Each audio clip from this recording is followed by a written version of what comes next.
ప్రభునందు ప్రియులైన సహోదరులకి నా రక్షకుడు యేసుక్రీస్తు నామములో వందనాలు. మరి దేవుని యొక్క వాక్యమును మనం ధ్యానించుకుందాం. ప్రియ సహోదరులరా, మరి మిమ్మల్ని అందరం కూడా కలుసుకోవడం, మళ్ళా దేవుడి సన్నిధిలో మనం ఇలాగ ఆరాధించుకోవడం చాలా సంతోషకరం. అయితే ఈ దినాన్న కొన్ని విషయాల్ని మనం ఆలోచన చేద్దాము.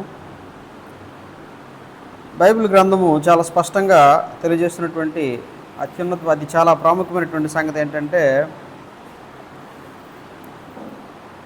పాపం అనేది చాలా తీవ్రతరమైనటువంటిది అనేటువంటి సంగతిని గ్రంథం చాలా స్పష్టంగా బోధిస్తుంది. పాపం వలన భౌతికమైనటువంటి నష్టాలు మాత్రమే కాదు, భౌతికంగా ఒక వ్యక్తి నష్టపోవటమే కాదు, తనకున్న కోల్పోవటమే కాదు, దేవుడిచ్చిన అమూల్యమైనటువంటి జీవితాన్ని నష్టపరుచుకోవడమే కాదు, నిత్యత్వాన్ని కూడా పోగొట్టుకుంటాడనేటువంటిది గ్రంథం చెప్తున్నటువంటి మాట. అందువల్ల మనకు తెలుసు, రోమపత్రిక 6:23 పాపం వల్ల వచ్చే జీతము మరణం అన్నాడు.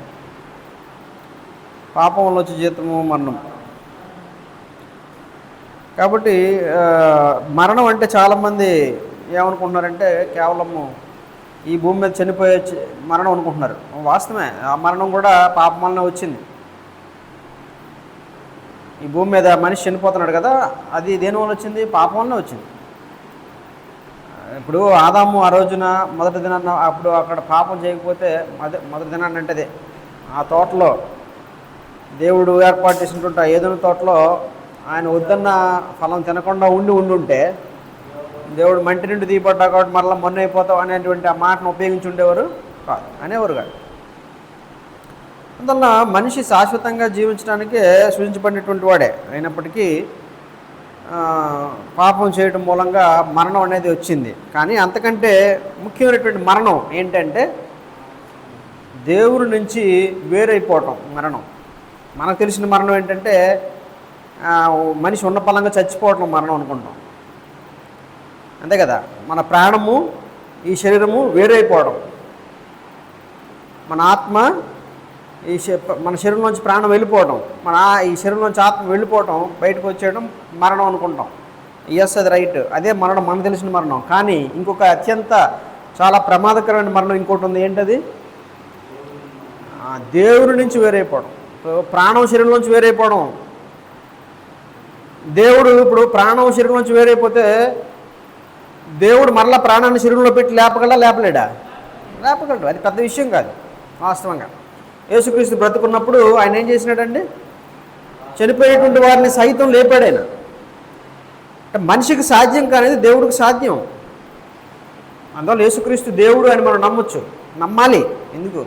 ఆయన మాత్రమే ఆ కార్యాలను చేయగలిగాడు, కనపరుచుకున్నాడు దేవుడినని సర్వలోకానికి.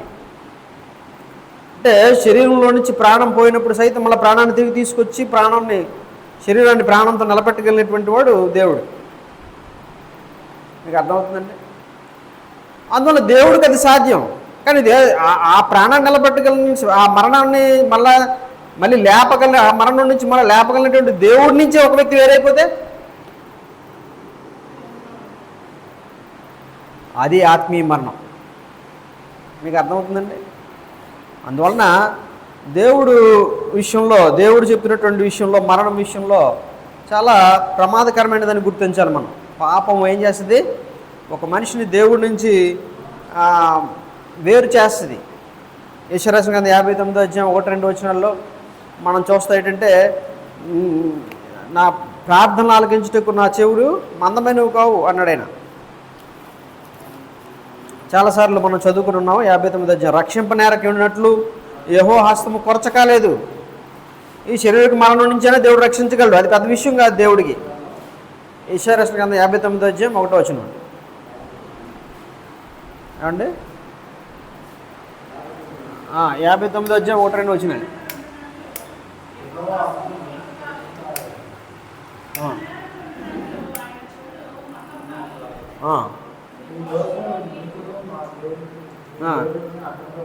మీకును అడ్డముగా వచ్చును. అది మీ పాపములో ఆయన ముఖమును మీకు మరుగుపరిచెను గనుక ఆయన ఆలకింపుకున్నాడు. అదే పాపం ఏం చేస్తుంది? రక్షింపనేరగినట్లు రక్షించడానికి కూడా దేవుడు నీకు అవకాశం లేకుండా చేసేస్తే ఇంకా పాపాలు ఏం చేస్తున్నాయి? అసలు దేవుడితో నీకు సంబంధం లేకుండా చేస్తాయి. అదనమాట. అందుకు పాపం చాలా తీవ్రతరమైనది. దేవుడు పాపంతో సాంగత్యం చేయలేడు, పాపులతో సాంగత్యం చేయలేడు.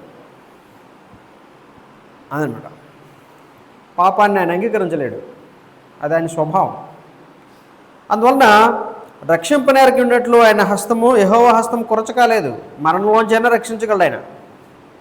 మరణం, మనం అనుకుంటున్న మరణం, శారీరక మరణం, వాస్తవంగా అది ఆయనకి, దేవునికి పెద్ద విశేషమైన సంగతి కానే కాదు. మరణమే లెక్క కాకపోతే మిగతా సమస్యలు దేవుడికో పెద్ద లెక్క.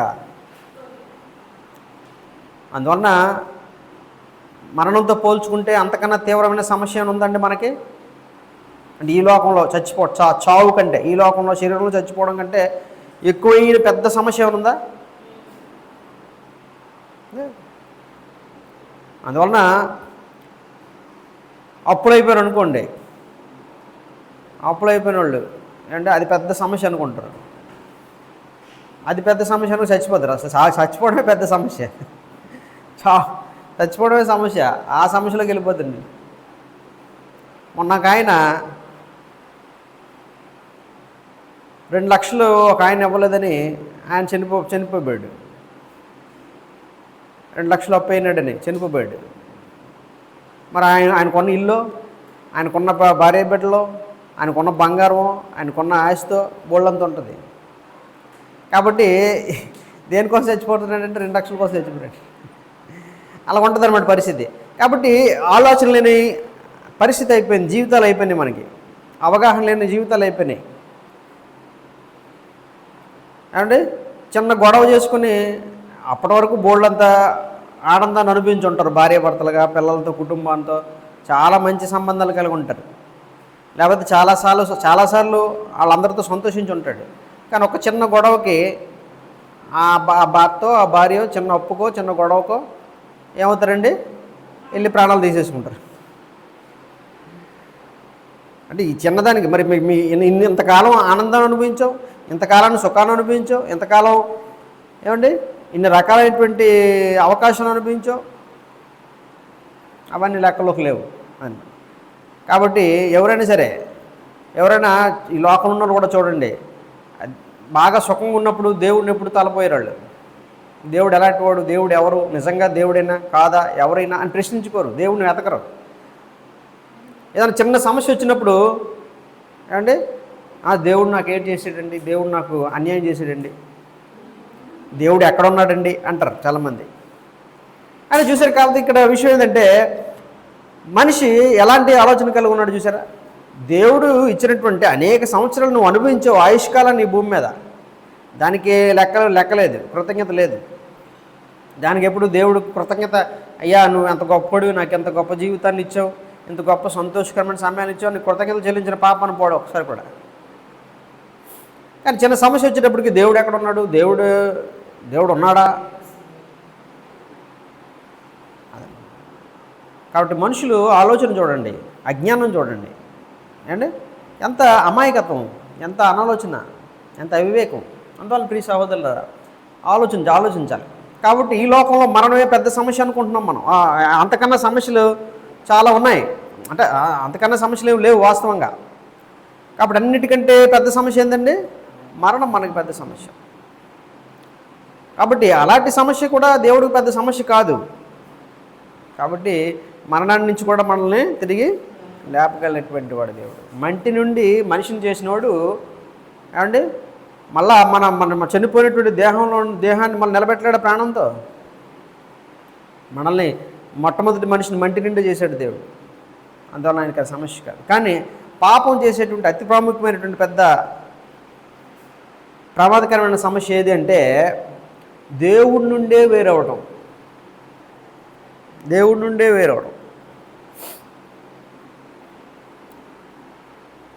కాబట్టి నువ్వు చెట్టుకు వేళ్ళే ప్రాణం, అంతే కదండి. ఆ వేళ్ళతో లాగైతే వేళ్ళే కట్ చేసేస్తే ఏముంది ఇంక అందులో ఇంకేం లేదన్నమాట. అలాగన్నట్టు దేవుడే మనిషికి ఆధారం, దేవుడే సృష్టికర్త, దేవుడుండే మనం ఆవిర్భవించినాం.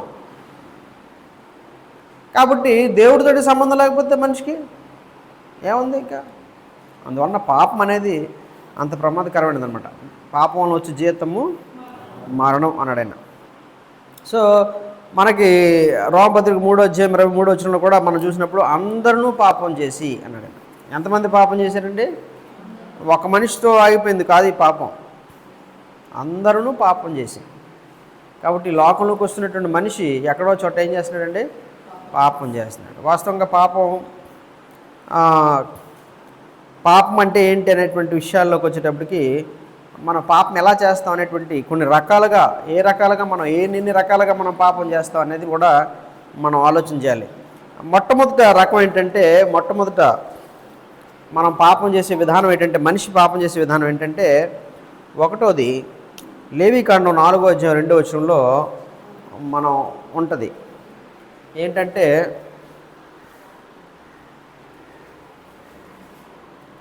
అనాలోచనగా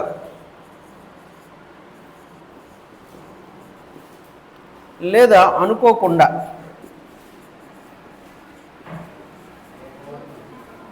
లేదా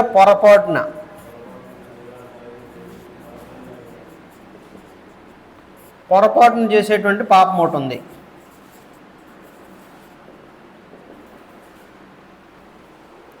అనుకోకుండా చేసినటువంటి పాపం అన్నాడు ఆయన. కాబట్టి చదవండి 4:2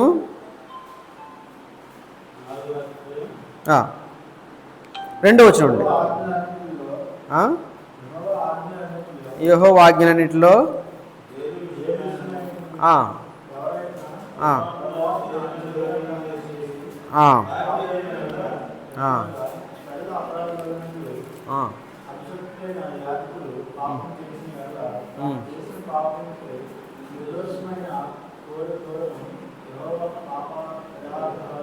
అర్పించాలి. ఓకే, ఇక్కడ 2 నీవు ఇశ్రాయేలు తిట్లను యెహోవా ఆజ్ఞలన్నిటిలో దేని విషయంలో ఎవడైనా పొరపాటున చేయరాని కార్యములు చేసి పాపి అని ఎడల, పొరపాటున చేయరాని కార్యములు చేసి అనుకోకుండా చేసినావు పాపం. ఏమండి, ఎగ్జాంపుల్, నువ్వు అనుకోలేదు, తలుపు దగ్గర నువ్వు ఇలా నిలబడినావు, గబుకుని వచ్చి ఏం చేశాను, నేను తలుపు తోసేసాను, దెబ్బ గట్టిగా తగిలేసింది. ఏమంటే నేనేమన్నా అనుకొని వీడిని ఎలాగైనా దెబ్బ కొట్టాలి, వీడికి ఎలాగైనా గాయం చేయాలి, వీడికి కన్నం పెట్టాలి అనుకొని పాపం చేసింది వేరే. అనుకోకుండా తలుపు దగ్గర నువ్వు నిలబడ్డావు, అనుకోకుండా తలుపు తోసావు అనుకోండి, లోపలికి వచ్చే ప్రయత్నంగా ఇలా తలుపు తోసినప్పుడు నువ్వు పక్కన ఉన్న తగిలేసింది. అది పొరపాటున జరిగింది. కాబట్టి పొరపాటున జరిగిన దానికి నువ్వు ఏమండి కావాలని కోరుకొని నెలగన కన్నం పెట్టాలనుకున్న దానికి తేడా ఉందా లేదా? కర్రతో పట్టుకొని ఆడికి ఎలాగైనా సరే కొట్టాలి ఎలాగైనా అనుకుని కన్నం పెట్టింది వేరే. కాబట్టి పిల్లలకి అందుకే సినిమాలు చూపించకండి. ఎందుకంటే సినిమాల్లో ఏంటంటే ఇప్పుడు కొత్తగా వచ్చే ట్రెండ్లు ఏంటంటే, కొత్త సినిమాలు లేకపోతే ఈ సినిమాల్లో హీరోలు వాళ్ళంతా ఏం చూపిస్తున్నారంటే ఎలాగోలా గొడవ పెట్టుకోవాలా, అంటే గొడవ పెట్టుకొని ఫైటింగ్ ఆడాలా. ఫైటింగ్ ఆడకపోతే ఏడు గొప్పతనం. ఇదివరకు మన తాతల కాలంలో గొడవ ఆడకుండా ఉంటే గొప్పతనం, కొట్లాడకుండా ఉంటే మంచితనం, గొప్పతనం. ఇప్పుడు సినిమాల్లో ఏంటండి గొప్పతనం ఎక్కడట, కొట్లాడితేనే గొప్పతనం, అవతలవాడికి గాయం చేస్తే గొప్పతనం. ఇది ఎక్కడ గొప్పతనం నాకు అర్థం కాలే. ఎటువైపు వెళ్తున్నారో నాకు అర్థం కాలే. ఏం బాధ చేస్తాం అనుకుంటున్నారో ఈ సినిమాల ద్వారా. ఏమంటే ఆడికి డబ్బులు ఉన్నాయి, ఆడి సినిమాలు తీస్తాడు. ఏమండి కాబట్టి ఇప్పుడు చెడిపోయేది ఎవరు? చూసినోడు చెడిపోతున్నాడు. అది జనాలకు అర్థం కావట్లే, తల్లిదండ్రులకు అర్థం కావట్లే. పిల్లలకు కూడా అర్థం కాదు అనుకోండి, తల్లిదండ్రులకు అర్థం కావట్లే. కాబట్టి సినిమాలు చూడడానికి ఎంకరేజ్ చేస్తున్నారు. ఏం నేర్చుకుంటారు సినిమాల్లో నుంచి? అంటే మనం ఏం చేయాలని నేర్చుకుంటారు? పిల్లలు ఏం చేయాలని నేర్చుకుంటారండి? గొడవడాలు నేర్చుకుంటారు, వాళ్ళు కన్నం పెట్టుకోవడం నేర్చుకుంటారు, ఒకడొకటి దెబ్బలు తగిలించుకోవడం నేర్చుకుంటారు. ఎంత అవివేకం! ఇప్పుడు ఎవడైనా నువ్వు కొట్టేవండి, అవతలడు ఊరుకుంటాడు ఏంటి? నువ్వు కొట్టావు, అవతలడు ఊరుకుంటాడా? అవతలడు కొడతాడు. నువ్వు ఊరికనే కొట్టావు కాబట్టి ఒకసారి ఆగిపోడు, మళ్ళీ 10 రోజుల తర్వాత లేదా 1 సంవత్సరం తర్వాత 2 సంవత్సరాల తర్వాత కక్ష పెట్టుకుని మళ్ళీ కొడతాడు. అప్పుడు లేదా చంపేస్తాడు. అప్పుడు ఏంటి చేస్తావు? ఇదా తెలివి, ఇదే జ్ఞానం, ఇదా నేర్చుకునేది సినిమాల్లోనే మీ పిల్లలకు నేర్పించేది అదనమాట. అందువలన ఇక్కడ పాపం అనేటువంటిది ఏంటంటే ఇక్కడ మనం జాగ్రత్త గమనించాలి. అలా కావాలని చేసేది వేరే రకం పాపం. కానీ మొట్టమొదటి రకం ఏంటండి? అన్ఇంటెన్షనల్ సిన్, అంటే అనుకోకుండా పొరపాటున మనం పాపం చేసేటువంటి పరిస్థితి ఉండొచ్చు. అనుకోలే దెబ్బ తగిలింది అవతల వ్యక్తికి, అనుకోలే గాయమైంది, అనుకోలే హాని జరిగిపోయింది, అది మనం చేయలేం. కానీ అక్కడ విషయం ఏంటంటే అయితే అలాంటిదే కాకుండా కొన్నిసార్లు మనం నొప్పించవచ్చు, మన మాటల ద్వారా కానీ మన చేతల ద్వారా కానీ అవతల వ్యక్తిని నొప్పించవచ్చు అనుకోకుండా. మనం ఎప్పుడు అనుకోలేదు ఆ వ్యక్తిని నొప్పించాలని, నొప్పించాలని, కానీ అవతల వ్యక్తి నొప్పి కలిగింది అంతేనా? కాబట్టి ఇప్పుడు అనుకోకుండా వెళ్తున్నావు దారిలోన, కానీ ఒక వ్యక్తికి చెయ్యి తగిలేసింది, ఏం చేస్తావు? అనుకోకుండా తగిలింది, దానికి నువ్వు మాట్లాడడం లేదు, నోరు మూసుకుని పో, నీ దారి నా దారి అంటావా? ఏమన్నా సారీ అండి. కాబట్టి తెలియకుండా జరిగినా కూడా ఏంటండి అది? అనుకోకుండా జరిగినా కూడా పాపమే. అనుకోకుండా జరిగినా కూడా పాపమే. చాలామంది అనుకుంటున్నా నాకు తెలియదు కదండి, మనకే నేనే చేస్తాను, దట్ ఈస్ ఆల్సో సిన్. కాబట్టి అది కూడా పాపమే. అందువలన పాపం అది కూడా పొరపాటున చేసేటువంటి పాపం అనేటువంటి దాన్ని మనం గమనించాలి. రెండవది ఏంటంటే అంటే ఈ పాపం వచ్చేటప్పటికి పొరపాటున చేసేటువంటి పాపం పరిస్థితి ఏంటండి? తెలుసుకొని అవతల వ్యక్తికి నొప్పి కలిగింది, లేకపోతే నా వలన అవతల వ్యక్తికి హాని జరిగిందని అప్పుడు మనం ఏం చేయాలా? తెలుసుకొని క్షమాపణ అడగాలి. అయ్యో నేను అనుకోలేదండి, కానీ మీకు దెబ్బ తగిలింది నా వలన, నన్ను క్షమించండి అని అంటాం. అట్లాగే దేవుని ఎడల కూడా దేవుడు ఆజ్ఞలు తెలుసుకోకుండా, దేవుడిని తెలుసుకోకుండా చాలామంది దేవుడిని తెలుసుకోరు, దేవుడు ఉద్దేశం అంటే తెలుసుకోరు. కానీ వాళ్ళు జీవించేసి పాపం చేసేసుకుంటూ ఉంటారు. వాళ్ళు ఏమనుకుంటారు? నేను బాగానే ఉన్నాను అనుకుంటారు, కానీ పాపమే. కాబట్టి ఆ వ్యక్తి ఏం చేయాలా? దేవుడిని తెలుసుకోవాలి, దేవుడు చెప్పిన విధానాన్ని తెలుసుకొని ఆ పాపాన్ని విడిచిపెట్టాలి. అంతేగాని నాకు తెలియకుండా చేశాను కాబట్టి అది ఓకే అంటే అది పాపం కాకుండా పోదు. అందువల్ల దేవుని చిత్తాన్ని తెలుసుకోకుండా నీ ఇష్టానుసారంగా చేసుకెళ్ళిపోతే నాకు తెలియదులే అనేసి తప్పించుకునే అవకాశం లేదు. నీకు అర్థమవుతుందండి పాపం విషయంలో? అందువల్ల పాపము పొరపాటును చేసేటువంటి అవకాశం ఉంటుంది. అలాగే కొంతమంది ఏం చేస్తారంటే కావాలని చేసేటువంటి పాపం కూడా ఉంటుంది. సంఖ్యాకాండం 15వ అధ్యాయం 30 వచనం చూడండి. సంఖ్యాకాండం 15వ అధ్యాయం 30వ వచనం.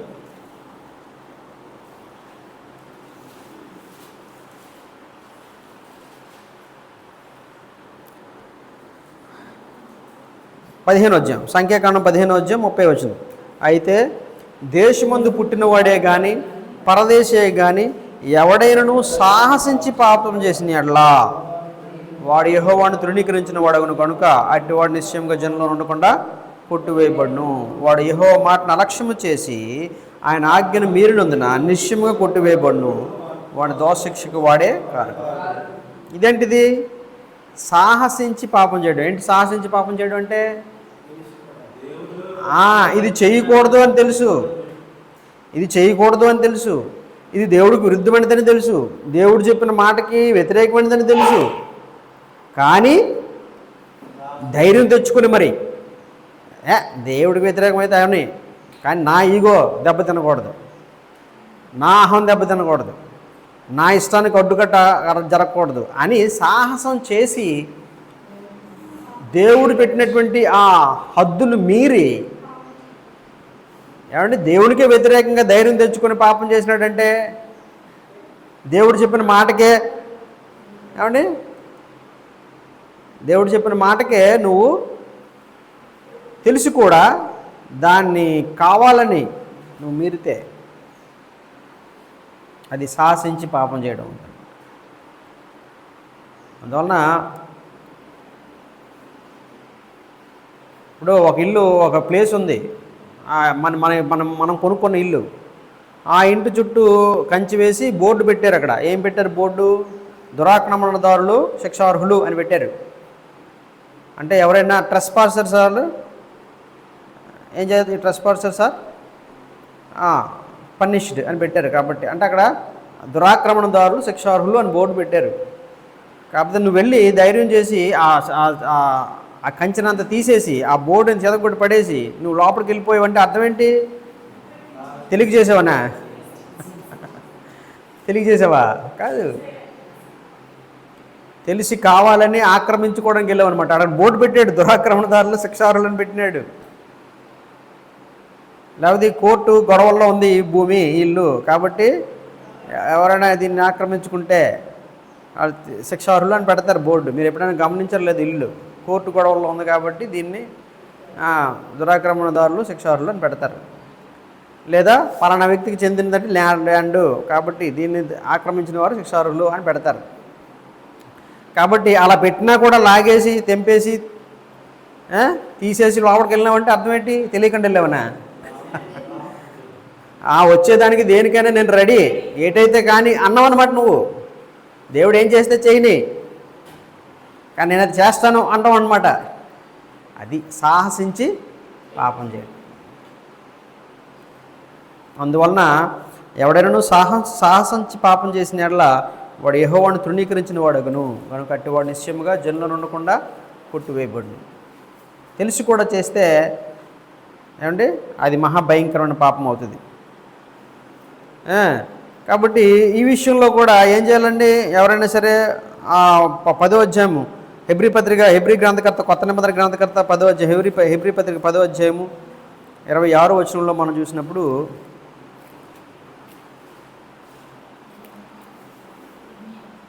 హెబ్రీ పత్రిక 10వ అధ్యాయం 26వ వచనం,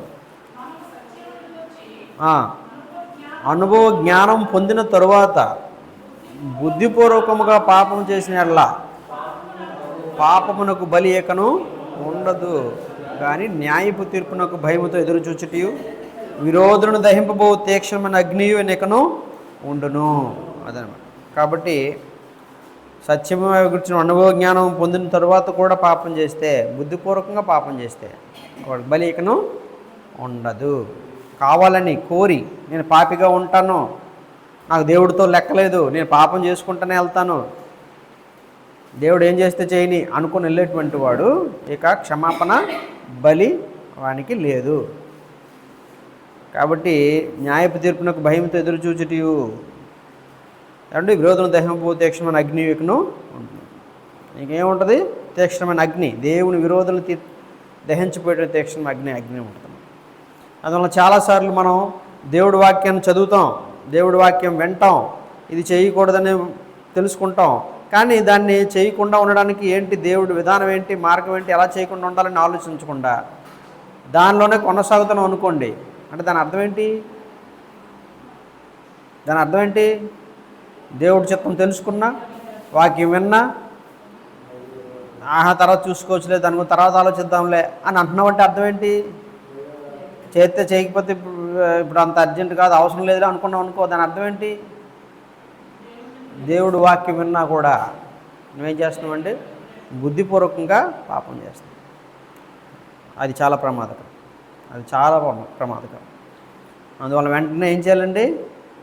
పాపం నుంచి మారు మనసు వెంటనే పొందాలి. వాస్తవంగా దేవుడి వాక్యంలో మనం చూసినప్పుడు మారు మనసు అనేది సంవత్సర కాలం, 2 సంవత్సరాల కాలం, 10 సంవత్సరాల కాలం ఇవ్వలేదు. దేవుడు ఏమన్నాడు? నేడే అనుకూల సమయం, నేడే రక్షణ దినం అన్నాడు ఆయన.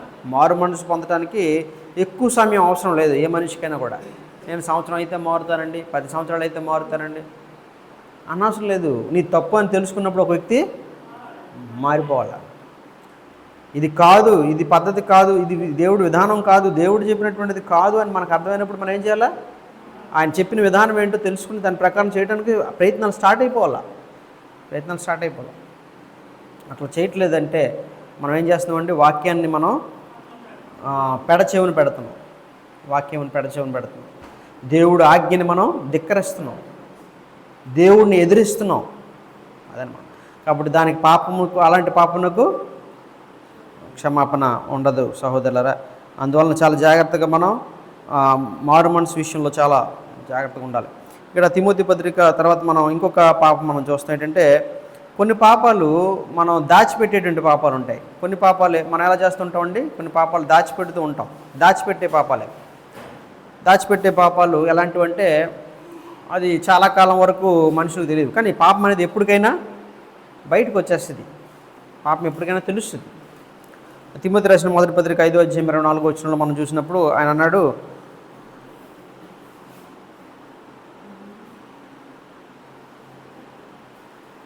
చదవండి.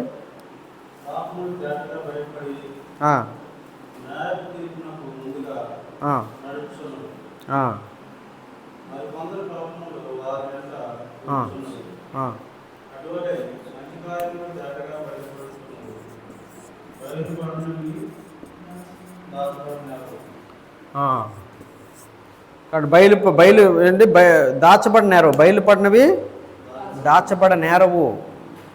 చాలామంది ఏంటంటే జాగ్రత్తగా కప్పుకొని దాచిపెట్టడానికి ప్రయత్నం చేస్తూ ఉంటారు పాపాలు, ఎదుటి వ్యక్తికి కనబడకుండా. అందులోకి మనం మనుషులంగా ఏం చేస్తున్నామంటే చాలా వరకు మనం మనిషికి ఏం చేస్తున్నాం, ఏది కనపడకుండా అన్ని జాగ్రత్తలు తీసుకుంటూ ఉంటారు మనుషులు కదా. కాబట్టి మనకి ఇప్పుడు గోడలు అడ్డు ఉంటే ఓకే, మనం గోడలు కట్టుకుంటాం ఇంట్లోనే. ఎందుకంటే పక్కింట్లో ఏం జరుగుతుందో మనకు తెలియకూడదు, మన ఇంట్లో ఏం జరుగుతుందో పక్కింట్లోకి కనబడకూడదు, తెలియకూడదని. కానీ అది వేరే సంగతి. కానీ ఒకే ఇంట్లో ఉంటూ ఒకే గదిలో ఉండి కూడా మనుషులు ఏం చేయొచ్చండి, ఒకళ్ళు తెలియకుండా ఒకళ్ళు వాళ్ళు అడ్డుకట్టలు వేసుకుని ఉండొచ్చు. అందువలన పాపం అనేటువంటి విషయాలకు వచ్చేటప్పటికి ఏంటంటే పాపం కనపడకుండా మనం చేయొచ్చు. క్రైస్తులైన వారిలో సహజంగా జరిగేటువంటిది ఏంటంటే మనం ఆనెస్ట్గా ఉండం. ఆనెస్ట్ అంటే అర్థం ఏంటండి, నిజాయితీగా ఉండకపోవడం, ఒకరితో ఒకరు యథార్థంగా ఉండకపోవడం, సత్యవంతంగా మనం జీవించకపోవటం. కాబట్టి ఏదో ఒక దాచిపెడుతున్నట్టు అర్థం ఏంటి, లేకపోతే అబద్ధం ఆడుతున్నట్టు అర్థం ఏంటి, మోసం చేస్తున్నాం అనమాట అది. కాబట్టి మోసయుక్తమైనటువంటి జీవితాలు. కాబట్టి అది పాపం కదా అది. అందువల్ల పాపం. ఒకళ్ళు తెలియకుండా ఒకళ్ళు మనం ఏం చేస్తామండి, దాచిపెట్టి మనం చేసేటువంటి యథార్థత లేకుండా జీవించడం. ఓకే, అంటే ఇప్పుడు మరీ అంటే ఏవి దాచిపెట్టాలో అవి దాచిపెట్టచ్చు. ఇప్పుడు పిల్లలు ఉన్నారనుకోండి, పిల్లల దగ్గర కొన్ని విషయాలు మనం దాచిపెట్టచ్చు. అది కాదు నేనేది. పిల్లల దగ్గర చిన్నపిల్లలు ఉన్నారు, ఆ చిన్నపిల్లలకి ఇప్పుడు ఇంట్లో సమస్యలు తెలియాల్సిన అవసరము లేదు. కాబట్టి అవి దాచిపెట్టచ్చు. కాబట్టి అవి అవసరం లేదు. కాబట్టి కొంచెం పెద్దలు అయిన తర్వాత అది చెప్తాం ఎలాగనే, ఎందుకంటే మనకు వచ్చేది ఇది, ఇగో మనకున్న ఆర్థికమైన సమస్యలు ఇవి, లేకపోతే ఇది పరిసరాన్ని చెప్తాం అంతే. అది కాదు. కానీ నేను అనేది సహజంగా సాధారణంగా మనం ఏం చేస్తుంటామంటే ఒకళ్ళు తెలియకుండా ఒకళ్ళని ఏంటంటే మభ్య పెట్టేటట్టుగా లేదా మోసం చేసేటట్టుగా మనం దాచిపెట్టేటువంటిది ఏదైనా కూడా అది పాపం. కాబట్టి అది ఒక సందర్భంలో కాకపోతే ఒక సందర్భంలో బయటకు వస్తుంది. ఇప్పుడు భర్తకు తెలియకుండా భార్యకు తెలియకుండా భర్త, అండి తల్లిదండ్రులు తెలియకుండా పిల్లలకు తెలియకుండా తల్లిదండ్రులు, ఇది చేసేటువంటిది ఏదైనా కూడా ఏంటండి పాపమే. అలాగే సంఘంలో సహోదరుడు తెలియకుండా సహోదరుడు చేసేటువంటిది. ప్రత్యేకంగా సహోదరుడు తెలియమంటే అదే ఒక ఉద్దేశపూర్వకంగా దాచిపెట్టి లేకపోతే మోసం చేసేటట్టుగా ప్రవర్తించేది ఏదైనా కూడా అది పాపం అవుతుంది. కాబట్టి అక్కడ ఏమన్నాడంటే పాపము ఏమన్నాడంటే తిమోతి రాసిన మొదటి పత్రిక 5వ అధ్యాయంలో 24వ వచనంలో మరొకసారి చదువుదాం. 5వ అధ్యాయం 24వ వచనం. కొందరు పాపములు తేటగా బయలుపడి న్యాయపు తీర్పులకు ముందుగా నడుచున్నవి. కొందరు పాపాలు వెంటనే బయటకు తెలిసిపోతాయి, కనబడిపోతాయి. కొంతమంది పాపాలు అలా కదట. మరి కొందరు పాపములు వారి వెంట వెళ్ళుచున్నవి, వెనకాతలు వస్తాయి. ఎప్పుడో ఒకసారి అనుకోకుండా హఠాత్తుగా బయటకు వచ్చేస్తాయి పాపాలని, తెలిసిపోతాయి. అదే అటువలే మంచి కార్యములు తేటగా బయలుపడుచున్నవి, బయలుపడనవి దాచబడ నేరం. అయితే ఎప్పుడు కూడా దాచబడకుండా ఉండవు. కనీసం ఎప్పుడైనా బయటపడతాయి. న్యాయపు తీర్పు 24వ వచనంలో చదివాం కదా, న్యాయపు తీర్పునకు ముందుగా వెళ్ళుచున్నవి. అట్లాస్ట్ కొంతమంది మరీ తెలివైన వాళ్ళు ఏం చేయొచ్చండి, బాగా తెలివితేటలు ఉన్నాయి అనుకోండి, అందరికన్నా ఏం చేయొచ్చు, చచ్చినంత వరకు బాగా కప్పెట్టచ్చు పాపాలు. చచ్చిపోయేంత వరకు పాపాలు విడిచిపెట్టకుండా కప్పెట్టుకోవచ్చు. కానీ ఎప్పుడైనా బయటపడాలా? ఎప్పుడు బయటపడుతుంది? అట్లీస్ట్ న్యాయపు తీర్పు ఒకటి ఉంది. కొరింథీ పత్రిక 2 కొరింథీ పత్రిక 5వ అధ్యాయం 10వ వచనం మనం కంఠస్థ వాక్యం చదివిన ఏంటి చెప్పండి. కొరింథీ రాసిన 2వ పత్రిక 5వ అధ్యాయం 10వ వచనం మర్చిపోయారు మళ్ళీ. ఏంటి? అవి మంచివైనను సరే చెడ్డవైనను సరే దేహంతో జరిగించిన వాటి ఫలము ప్రతివాడు పొందినట్లు మనం ఎందుకనగా తాను జరిగించిన క్రియలు చొప్పున 5:10 కొరింథీ పత్రిక 5:10 ఎందుకనగా తాను జరిగించిన క్రియలు చొప్పున మంచివైనను సరే చెడ్డవైనను సరే దేహంతో జరిగించిన వాటి ఫలమును ప్రతివాడు పొందినట్లు మనమందరము క్రీస్తు న్యాయపీఠం మీద ప్రత్యక్షము కావాలిను. మనమందరం ఎక్కడ ప్రత్యక్షం కావాలి? క్రీస్తు న్యాయపీఠం మీదట ప్రత్యక్షం కావాలి. అందువలన మనుషుల దగ్గర అసలు దాయలేవు, ఎప్పుడో ఒకసారి బయటకు వచ్చేస్తుంది. కానీ కష్టపడి తెలివితేటలు అంతా ఉపయోగించి దాచిపెట్టి కాపాడు మట్టిలోకి చచ్చిపోయినంతవరకు కూడా. కానీ ఎక్కడ బయట పెడతాయి?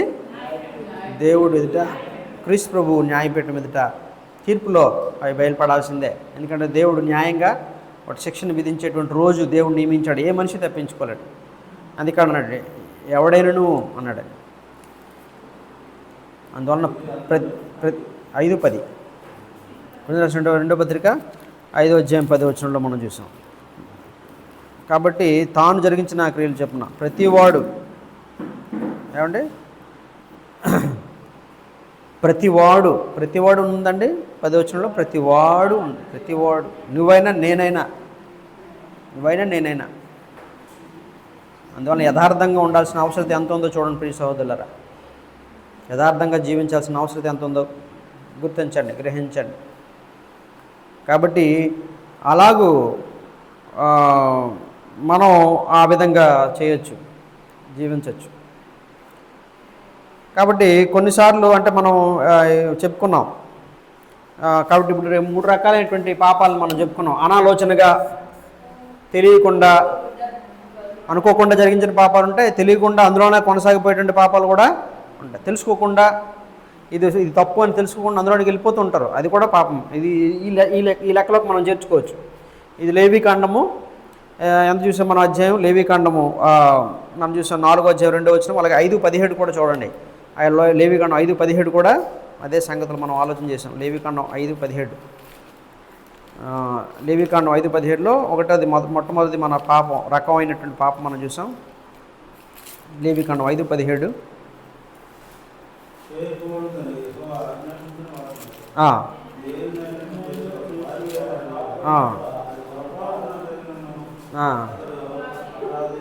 అపరాధి అయిన తన దోషము శిక్ష భరించును. చేయకూడదని యెహోవా ఆజ్ఞాపించిన వాటిలో దేనినైనను చేసి ఒకడు పాపి అనే అది పొరపాటున జరిగినను అతడు అపరాధి తన దోషమునకు శిక్ష భరించును. తెలియకుండా, అనుకోకుండా జరిగినా, లేదు దేవుడి వాక్యం తెలియకుండా అదే కరెక్ట్ అనుకుని కొనసాగిపోయినా కూడా పాపం నాకు శిక్ష ఉందా లేదా? దేవుడి ముందు నిలబడి నాకు తెలియదు అనడానికి లేదు. ఎందుకంటే దేవుడు తన గ్రంథాన్ని నీకు ఇచ్చాడు, దేవుడు వాక్యాన్ని నీకు ఇచ్చాడు. దేవుడు చేతిలోకి ఎందుకు ఇచ్చాడు ఈ గ్రంథాన్ని అంటే అందంగా ముస్తాబై శంకలో పెట్టుకుని వెళ్ళడానిక? దేనికి ఇచ్చాడు? ఆదివారం మాత్రమే బయటికి తీసి, చర్చికి వెళ్ళినప్పుడు తీసి ఏమంటే ముందెట్టుకోవడానిక? దేనికి ఇచ్చాడు? అయ్యగారు చెప్తున్నప్పుడు మాత్రమే తీసి ఏమంటే చదివేసి మళ్ళీ పక్కన పెట్టేయడానిక? కాదు. అందువలన దేవుడు గ్రంథాన్ని కొన్ని వేల సంవత్సరాలుగా జరిగినటువంటి సంగతులన్నీ కూడా చాలా జాగ్రత్తగా పొందుపరిచి దేవుడు మన చేతిలోకి వచ్చినట్టుగా దేవుడు ఎందుకు ఈ గ్రంథాన్ని అనుగ్రహించినాడు? ఆయన చిత్తాన్ని మనం తెలుసుకోవటానికి. ఆయన చిత్తాన్ని మనం తెలుసుకోవాలి. ఆయన ఆజ్ఞలు మనం తెలుసుకొని దాన్ని అనుసరించాలి. కాబట్టి నాకు తెలియక చేశాను అనడానికి అక్కడ ఛాన్స్ లేదు. పొరపాటున చేసినా అది పాపమే. అందువలన ఇక్కడ అనుకోకుండా జరగచ్చు, లేదా పొరపాటున అందులోనే పాపంలోనే కొనసాగిపోతూ ఉండొచ్చు. కొంతమంది ఏంటంటే పొరపాటున చేసింది వెంటనే తెలుస్తుంది, అనుకోకుండా చేసింది కొన్ని సంవత్సరాల వరకు తెలియకపోవచ్చు, చాలా వరకు తెలియకపోవచ్చు, అందులోనే కొనసాగిపోతూ ఉంటారు అనమాట. అదే రైట్ అనుకొని. ఏమండి? సో ఇక్కడ మనం అందులోకి వస్తాం. చాలామంది సంఘమే, ఏదైనా సంఘమే అనుకుంటున్నారు. ఏమండి? మన అన్ని జనులు అనుకున్నట్టుగా ఎవరైనా దేవుడే అనుకున్నట్టుగా మనం ఒప్పుకుంటాం. ఎవరైనా దేవుడు అంటే మరి చాలామంది ఏదైనా సంఘం అనుకుంటున్నారు. కాబట్టి తెలియక దేవుడు చెప్పినటువంటి చిత్తం ఏంటో తెలియక. కాబట్టి తెలియక చేసినా కూడా అదేంటండి అది? నాకు తెలీదు, ఏదైనా ఒకటి అనుకున్నానంటే దేవుడు చెప్పాడు ఒకటే సంఘం అన్నాడు. ఆయన అంటాడు ఒకటే అన్నాడు. ఒకటే అన్నాడు లేదండి? ఎక్కడ అన్నాడు ఆయన? ఎక్కడ అన్నాడండి ఆయన? ఎఫెసీయులకు రాసిన పత్రిక 4వ అధ్యాయం. శరీరం ఒక్కటే, శరీరం ఒక్కటే, ప్రభు ఒక్కడే, తండ్రి ఒక్కడే, విశ్వాసం ఒకటే, నిరీక్షణ ఒకటే, బాప్తిస్మం ఒకటే, అన్నీ ఒకటే. 4వ అధ్యాయం ఎఫెసీయులకు రాసిన పత్రిక 4వ అధ్యాయము. ఎందుకు అది ఏది పని లేక చెప్పినాడు దేవుడు ఆయన? 4వ అధ్యాయం 4వ వచనం. శరీరం ఒక్కటే, ఆత్మీయ ఒక్కడే, ఆ ప్రకారమే పిలుపు విషయమైన నిరీక్షణ ఒకటే, నిరీక్షణ నుండి పిలువబడుతుంది. ప్రభు ఒక్కటే, విశ్వాసం ఒక్కటే, బాప్తిస్మం ఒక్కటే, అందరికీ తండ్రి దేవుడు ఒక్కడే. ఏమండి విశ్వాసం ఒక్కటే నమ్ముతున్నారా? అందరిది ఒకటే విశ్వాసం అంటే యేసు ప్రభునే కదా నమ్ముతున్నాం. మరి ఏదైతే మరి రోమన్ క్యాథలిక్లు ఎందుకండి? ఏమండి మరి మరీని పూజిస్తారు ఏమండి?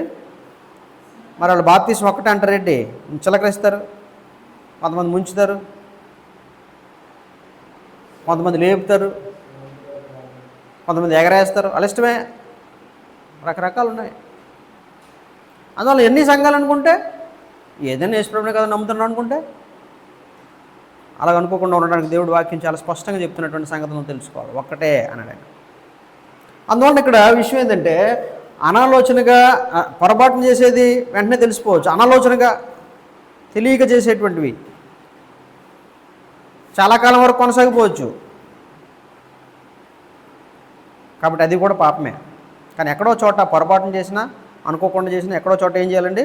తెలుసుకోవాలి. ఎందుకంటే దేవుడు వాక్యం ఇచ్చినాడు కాబట్టి దేవుడు వాక్యాన్ని పరిశీలన చేసుకొని యెహోవా ధర్మశాస్త్రాన్ని శ్రద్ధగా పరిశీలన చేయాలి. పరిశీలన చేస్తే దేవుడి చిత్తం ఏంటో మనకి అర్థమవుతుంది. కాబట్టి అలా చేయకపోవడం కూడా పాపం అనే సంగతి మనం గుర్తించాలి. రెండవ రకమైన పాపం మనం ఏం చేసాం? సాహసించి పాపం చేయటం. అది ఎక్కడ మనం నేర్చుకున్నాం? సంఖ్యాకాండం 15వ అధ్యాయం 30వ వచనంలో మనం నేర్చుకున్నాం. సంఖ్యాకాండం 15వ అధ్యాయం 30వ వచనంలో మనం నేర్చుకుంటాం. అలాగే కీర్తనల గ్రంథం 19వ అధ్యాయం 13వ వచనంలో, కీర్తనలు 19వ అధ్యాయం 13వ వచనం కూడా ఒకసారి చదవండి.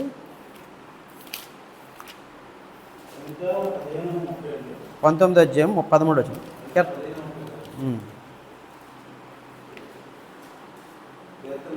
19వ అధ్యాయం 13వ వచనం. ద్రోభిమాన పాపంలో పడకుండా నీ సేవకును ఆపము, వాటిని నన్ను ఏలనీయకము, అప్పుడు నేను యథార్థవంతుడినై అధిక ద్రోహం చేయకుండా నిందారహితుడిని నగుదును అన్నాడు.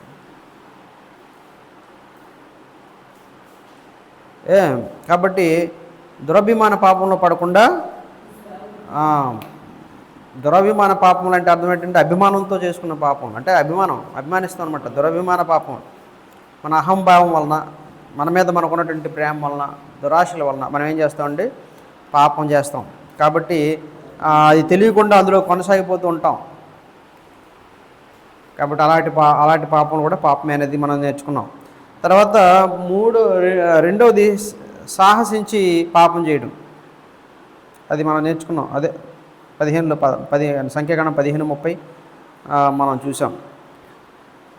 ఏమండి? అలాగే కీర్తనలు 19:13 సాహసించి పాపం చేయడం. మన అభిమానం అడ్డొచ్చిందండి అంటాం.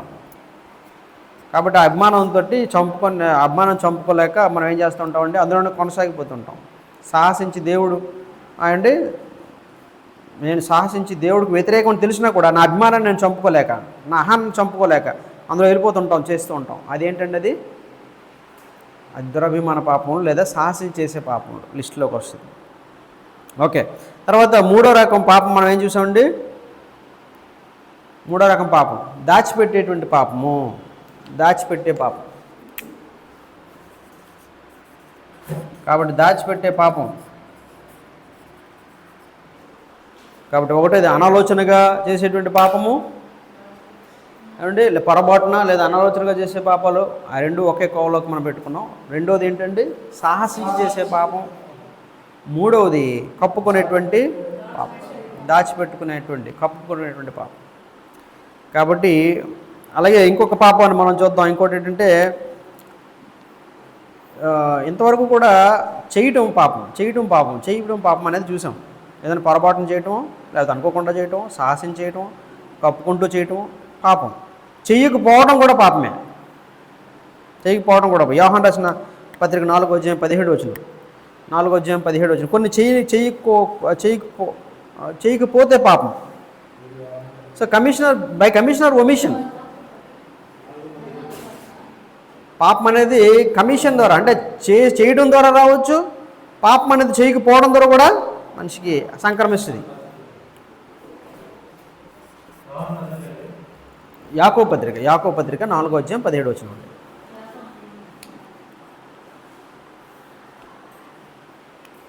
యాకోబు పత్రిక 4:17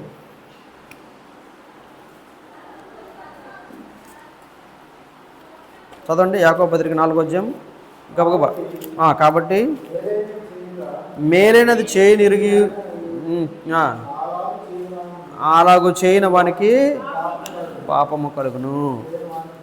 అది మేలు చేయనిరిగి అలాగూ చేయని వానికి పాపము కలుగును. కాబట్టి మేలైనది చేయనిరిగి అలాగూ చేయని వానికి పాపము కలుగును. కాబట్టి ఇది దేవుడు చెప్పిన విధానం, ఇది మేలైనది అని తెలిసినా కూడా చేయకపోతే అదేంటండి? అది పాపం. చెడ్డది జరిగించడం పాపం మాత్రమే కాదండి, మేలైనది చేయకపోవడం కూడా పాపం. ఇది మంచిదని తెలిసినా కూడా చేయకపోవడం అది పాపం. అందువలన ప్రియ సహోదరులరా, పాపం ఎన్ని రకాలుగా ఉందో చూడండి. ఇన్ని రకాలుగా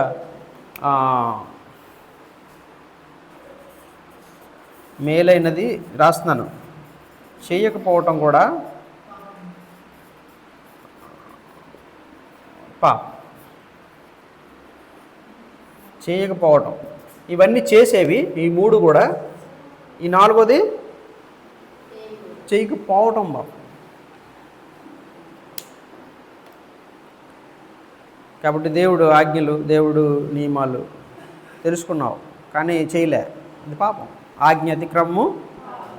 దేవుడు చెప్పాడు, దాన్ని చేయలేదు, పాపం. దానికి వ్యతిరేకంగా చేసిన పాపమే. కాబట్టి ఇది పాపం ఉండేటువంటి సంగతులు. కాబట్టి ప్రియ సహోదరులరా, ఈలాగూ మనం పాపం దేవుడికి వ్యతిరేకంగా మనుషులంగా మనం చేసి ఏమవుతున్నామండి? దేవుడికి విరుద్ధంగా. చాలామంది ఏమనుకుంటారంటే, నేను ఎక్కడండి పాపం చేశాను, నేను ఎవరైనా చంపానా, లేకపోతే ఎవరికైనా వ్యభిచారం చేశానా, లేకపోతే ఎవరైనా దొంగలించానా, నా డబ్బులు నేనే కదా తింటున్నాను, నా కష్టం నేనే కదా తిన్నాను, కాబట్టి నేను పాపిని కాదు అనుకుంటారు వాళ్ళు చాలామంది. అందుకే బాప్తిసం పొందాలి, మీరు మారు మనసు పొందండి, పాపక్షమాపణ బాప్తిసం పొందండి అంటే చాలామంది ఏం చేస్తారండి? ఏమనుకుంటారండి? నేను ఎక్కడ పాపం చేశాను, నేనేం పాపం చేశాను అనుకుంటారు. కానీ పాపం ఎన్ని రకాలుగా చేస్తామండి? దేవుడు చిత్తం తెలియకపోవటం వలన, అనుకోకుండా పొరపాటున చేసే పాపం, అనాలోచనగా చేసే పాపం, సాహసించి చేసే పాపం, అలాగే దాచిపెట్టి మనుషులకు మధ్య దాచిపెట్టి చేసేటువంటి పాపం, మేలైనది చేయకుండా ఉండటం పాపం.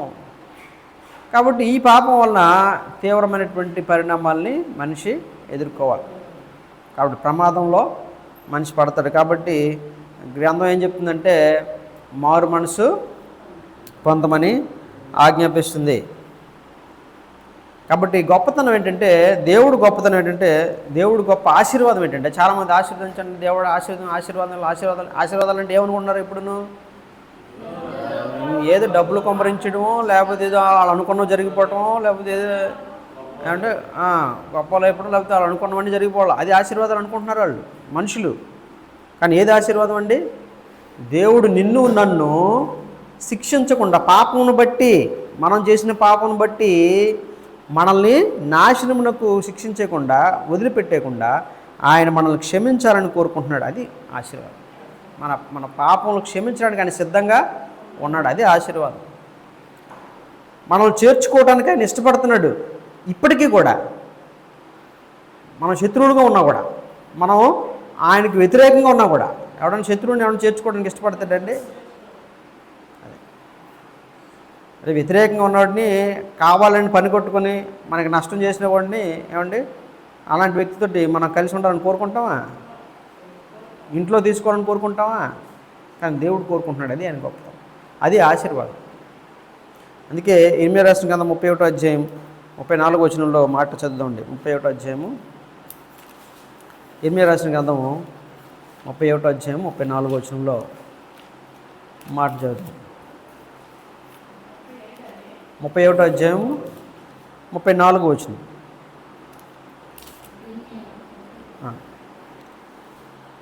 నేను వారికి దేవుడినందును వారు నాకు జనులగుదురు, వారు మరి ఎన్నడను యెహోవాను గురించి బోధన పొందుదాము అని తమ పొరుగువానికి కానీ చదవండి.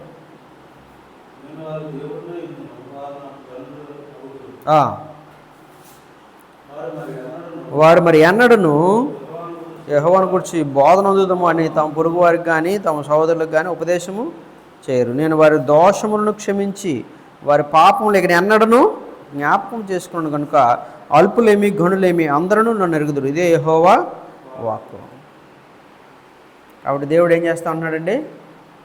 అల్పులేమి గనులేమి అందరినీ నేనేం చేస్తూ ఉన్నాడు? క్షమిస్తాను. నేను వారికి దేవుడుగా ఉంటాను, వారు నాకు జనులుగా ఉంటారు. ఎందుకంటే నేను వారి దోషములు క్షమించి వారి పాపములు ఇక ఎన్నడను జ్ఞాపకం చేసుకున్నాను అన్నాడు దేవుడు. ఇక అన్నటికీ జ్ఞాపకం చేసుకున్నాను అన్నాడు. అందువలన ప్రియ సహోదరులరా, మన పాపాలు పోవాలంటే ఏం చేయాలా?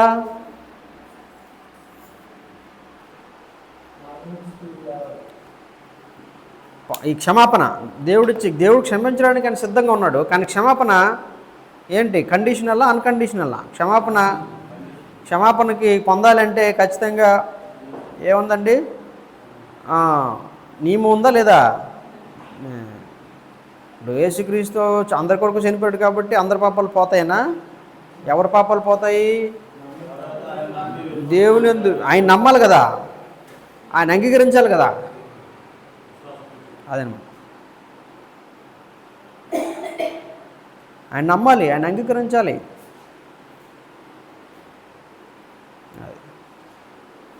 అందువలన ఇప్పుడు ఎట్లా ఉంటుందంటే, అమ్మ వండి పెట్టింది, అన్నీ రెడీగా ఉన్నాయి, తినకపోతే ఆకలి తీరుతుందండి. అట్లా ఉంటుంది అనమాట. కాబట్టి ఏం చేయాలా? అమ్మ వండి పెట్టింది కాబట్టి ఏం చేయాలా? కంచంలో పెట్టింది, నీ ప్లేట్ నీ చేతికి ఇచ్చింది, అప్పుడు నువ్వేం చేయాలా? తినాలా. కొంతమంది చూడండి, పిల్లలు తినరు, భోజనం పెట్టినా కూడా, కావాలని కుడి పెట్టినా కూడా తింటారు అనమాట. అట్లా ఉంటుంది. తినకపోతే ఆకలి తీరుతుందండి. అలాగే దేవుడు మనకన్నీ ఏర్పాటు చేశాడు, ఆయన అన్నీ మనకి ఇచ్చాడు, ఆయన క్షమాపణ ఇవ్వడానికి సిద్ధంగా ఉన్నాడు. ఆయన కుమారుని పంపించాడు, యేసుక్రీస్తు దిగి వచ్చేసాడు మన కోసం శరీరంలో. ఆయన మన పాపముల కొరకు ఏం చేశాడండి? ఆయన ముందు నుంచి చెప్తున్నాడు, మనుషుల పాపములు అందరి కొరకు నేను మరణిస్తాను అన్నాడు ఆయన. మనిషి కుమారుడు మరణించాలి, నేను మరణించాలి మీ అందరి కోసం, అందుకోసం వచ్చాను అన్నాడు ఆయన. ఆయన అలా చెప్పి, అలాగ అనేకసార్లు చెప్పి, ఆయనకి అలాగ అర్థం కాకపోయినా కూడా ఆయన మన కొరకు ఏం చేశాడండి? మనుషులందరి కొరకు ఆయన ఆ శ్రమల గుండా వెళ్ళాడు, అనేక శ్రమలు పొందాడు, రక్తాన్ని కార్చాడు. శిలువ మీద ఆయన ఏం చేశాడు? ప్రభు తన ప్రాణమును సంతోషంగా పనంగా ఇచ్చేసాడు. ఆయన దుఃఖపడుతూ ఏడుతూ, నాకెందుకు వచ్చింది బాధ అని తిట్టుకుంటూ ఇవ్వలేదు ప్రాణాన్ని. సంతోషంగా మన కొరకు ఏం చేశాడండి? క్రీస్తు ప్రభు బలియాగంగా ఇచ్చేసాడు. ఎందుకు? తండ్రి వాళ్ళు రక్షింపబడాలి, వాళ్ళ పాపాలు పోవాలి, వాళ్ళు మనతో పాటు ఉండాలి, నేనుండి చోటన మీరును ఉండాలి. తండ్రి వీళ్ళు ఏం చేస్తున్నారో వీళ్ళు తెలియదు, క్షమించండి అని అంటే అంత ఘోరంగా హింసిస్తున్నటువంటి వాళ్ళని కూడా. కాబట్టి అలాగ క్రీస్తు ప్రభు తన జీవితాన్ని, తన ప్రాణాన్ని మన కోసం పనంగా ఇచ్చేసాడు. ఎందుకు? పాపం నుంచి మనం క్షమాపణ పొందటానికి. ఆయన ఏమి అనుకోకుండా జరిగింది కాదు ఈ సంఘటన. లేకపోతే ఆయన చేతకానుడిగా ఆయన చచ్చిపోవటానికి ఆయన వెళ్ళిపోలేదు సిలువుకి. ఆయన ముందు నుంచి అది ఆయన వచ్చిందే కారణం, అందుకోసం మరణించడం కొరకు, మన కొరకు మరణించడం కొరకు. కాబట్టి ఆ లక్ష్యం కొరకే ఆయన జీవించాడు, ఆ లక్ష్యం కొరకే ముందుకెళ్ళాడు. ఆ లక్ష్యానికి అనుగుణంగా ఏం చేశాడు? ప్రాణం పెట్టాడు ప్రభు, మన కొరకు ప్రాణం ఇచ్చాడు క్రీస్తు ప్రభు. అందువలన మనం ఏం చేయాలి? మొట్టమొదట ఆయన పేతురుపత్రిక అపొస్తలుల 2వ అధ్యాయం, అపొస్తలుల 2వ అధ్యాయం 38వ వచనం. అక్కడ వాళ్ళందరూ కూడా అడిగారు, పేతురు గారు చెప్పారు, మీరు సిలువ వేసిన ఈ యేసును మీరు సిలువ వేశారు, మీరు చేసిన పాపం ఏంటి? అఫ్కోర్స్ వాళ్ళు చాలా పాపాలు చేసి ఉంటారు, కానీ వాళ్ళు నేరుగా అక్కడ వాళ్ళు చేసిన పాపం ఏంటి? వాళ్ళు ఏ పాపాలు చేశారో మనకు తెలియదు, చాలా పాపాలు చేసి ఉండొచ్చు ప్రతి మనిషి కూడా, కానీ వాళ్ళు అక్కడ ఏం పాపం చేశారమ్మా? మీరు సిలువ 2వ అధ్యాయం 36 వచనం, అపొస్తలుల 2వ అధ్యాయం 36, 37 వచనాలు, 38 వరకు చదువుదాం, 36 నుంచి 38. మీరు సిలువ వేసిన ఈ యేసునే అంటే వాళ్ళు ఏం చేశారు? వాళ్ళందరూ యూదులందరూ వాళ్ళు సిలువ వేశారు. వాళ్ళ మధ్యలోకి వచ్చినటువంటి దేవుని కుమారుడిని, దేవుణ్ణి ప్రత్యక్షంగా పాపం చేశారు వాళ్ళు. కాబట్టి అనేకమైన పాపాలు చేసి ఉండొచ్చు, వాటి గురించి మాట్లాడలేదు, కానీ ఏది అన్నిటికంటే ముఖ్యమైన పాపాన్ని ఆయన చూపిస్తున్నాడు పేతురు. మీరు యేసుక్రీస్తుని దేవుని కుమారుడినే మీరు వచ్చినప్పుడు ఏం చేశారు? మీరు సిలువ వేశారు. ఆ యేసునే దేవుడు ప్రభువుగాను క్రీస్తుగాను నియమించిన. ఆ ముందు వచనాలు చెప్పాడు, ఆయన సమాధిలో ఉండిపోలే, తిరిగి లేచాడు, దేవుడు ఆయన లేపాడు సజీవుడిగా. యేసుక్రీస్తు మరణంలోంచి తిరిగి లేచాడు 3వ రోజున. ఇది ఇశ్రాయేలు వంశమంతి రూఢిగా తెలుసుకున్న వాళ్ళను చెప్పాను, చాలా స్పష్టంగా మీరు తెలుసుకోవాలి అని చెప్పిన తర్వాత 37-38 వచనంలో ఏమన్నాడు? వారు ఈ మాట విని హృదయములు నొచ్చుకొని, సహోదరులారా మేమేమి చేతుమని పేతురును కడమ అపోస్తలును అడగ. వెంటనే ఏమైపోయారండి? వాళ్ళకి అర్థమైపోయింది, మేము యేసుక్రీస్తుని, నేను చేసిన తప్పు, మేము పాపం, దేవుడు వస్తేనే మేమేం చేసాం? ఆయన చంపాము. మనిషిని చంపడమే పాపం అయితే అంతకంటే ఎవరిని? దేవుడినే మేము సాక్షాత్ దేవుడినే సిలువేసి చంపాం. అమ్మ నాయన, దేవుడు ఇప్పుడు కానీ కోప్పడితే మా పరిస్థితి ఏంటి? నన్ను చంపుతారా మీరంటే దేవుడు ఏమవుతారు? అలాగ అనుకున్నాడైతే వెంటనే ఏం చేస్తాడండి? ఆయన చంపకముందు వీళ్ళందరూ చంపేసినాం యేసు ప్రభు. కానీ ఇక్కడ వీళ్ళకి అర్థమైంది, అమ్మో దేవుడినే మేము చంపినాం. అందుకే వీళ్ళు ఏం చేసుకున్నారండి? అయ్యారు ఇప్పుడు మేమేం చేయాలి? చాలా పొరపాటు చేశాం. అప్పుడు పేతురు ఏమన్నాడండి? మీరు మారు మనస్సు పొంది పాప క్షమాపణ నిమిత్తం ప్రతివాడు యేసుక్రీస్తు నామమున బాప్తిస్మం పొందాలి. కాబట్టి ఏం చేయాలంటే పాపం విషయంలో ఏం చేయాలా? మారు మనస్సు. కాబట్టి ఒకటోది మారు మనస్సు పొందాలి కాబట్టి మీరు మారు మనస్సు పొంది, ఏ విషయంలో మారు మనస్సు? ఈ పాపముల విషయంలో, పాప సంబంధమైనటువంటి జీవితం విషయంలో. మీరు ఏమేమి పాపాలు చేసి ఉంటారో అందులో మీకు ఏ పాపాలు మీకు కనబడుతున్నాయో, కనబడిన పాపాలు కూడా ఉండొచ్చు, మీకు తెలియనటువంటి పాపాలు, కానీ తెలుసుకోవాలి. పాపాన్ని తెలుసుకొని ఏం చేయాలా? వాటి విషయంలో మారు మనసు పొందాలి, వాటి నుంచి మారు మనసు పొందాలి. అంటే వాక్యం చెప్పినప్పుడు వల్ల చాలామంది చెప్తుంటారు, మారు మనసు పొంది పాప క్షమాపణ బాప్తిస్మం పొంది అంటే మనసు మార్చేసుకున్నాను సార్. ఏంటి మార్చుకున్నావు? తెలియాలి కదా నీకు. ఏ పాపం నుంచి మార్చుకున్నావు, నువ్వు ఏం పాపం చేస్తున్నావు, ఏం మార్చుకున్నావు అనేది తెలియాలి కదా, ఏం మార్చుకుంటున్నావు అనేది. కాబట్టి తెలుసుకోవాలి, మార్చుకోవాలి, మారు మనసు పొందాలి. మారు మనసు పొంది ఏం చేయమన్నాడంటే దేవుడు? పాప క్షమాపణ నిమిత్తము, పాప క్షమాపణ కొరకు ఏం చేయమన్నాడు? బాప్తిస్మం పొందాలి, నీటిలోని సమాధి చేయబడాలి. చాలామంది అంటారు, అయ్యా ఆల్రెడీ మేము బాప్తిస్మం పొందేసినామండి. బాప్తిస్మం పొందేసామంటే బాప్తిజం పొందేసామంటే ఇందాక మనం చెప్పుకున్నట్టుగా దేవుడు చెప్పిన బాప్తిజమేనా కాదా? దేవుడు చెప్పిన ఎన్ని బాప్తిజాలు అన్నాడు ఆయన? ఎఫెసీ పత్రిక 4వ అధ్యాయంలో ఒకటే బాప్తిజం. ఆ ఒకటైన బాప్తిజం పొందావా? అది ప్రశ్న. దేవుడు చెప్పిన ఒకటైన బాప్తిజం ఏంటి? కొరింథీ పత్రిక 12వ అధ్యాయము, కొరింథీ పత్రిక 12వ అధ్యాయము, కొరింథీ రాసిన మొదటి పత్రిక 12వ అధ్యాయము 12వ వచనం 13వ వచనం చదవండి.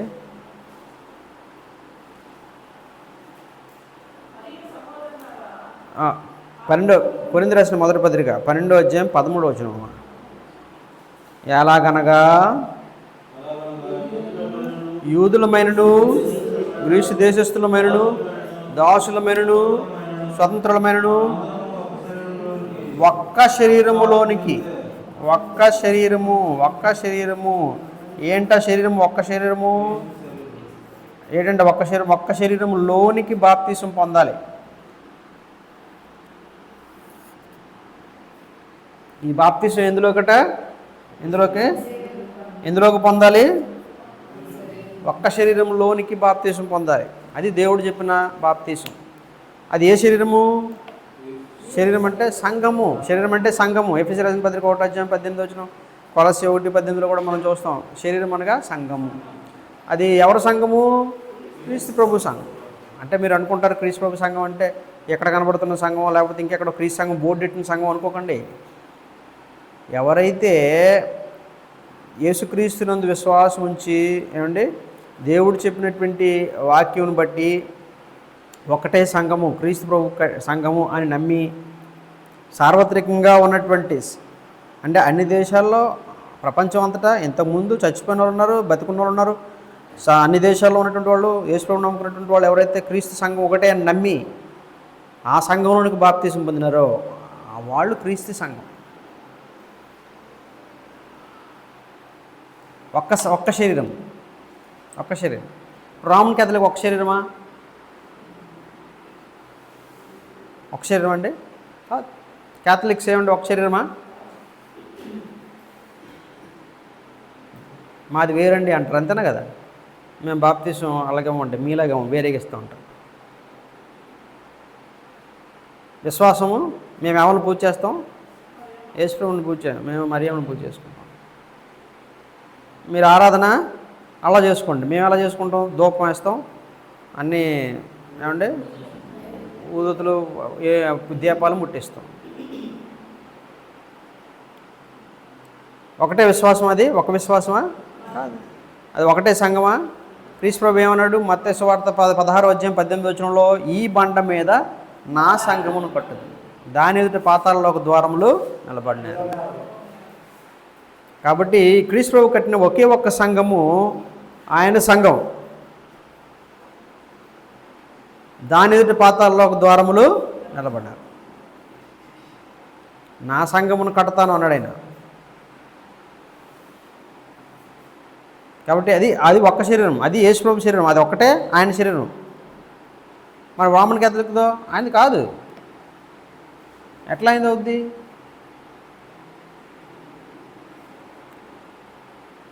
కాబట్టి రకరకాల మత శాఖలు ఉన్నారు. అది క్రీస్తు అవుద్దా? లేదు. వాళ్ళు ప్రత్యేకంగా ఉండడానికి వాళ్ళు ఏం చేసుకున్నారు? కొత్త పేరుని పెట్టుకున్నారు వాళ్ళు. ఇప్పుడు పెంతెకోస్తు అని పెట్టుకున్నారండి. పెంతెకోస్తు అంటే ఏంటి అర్థం?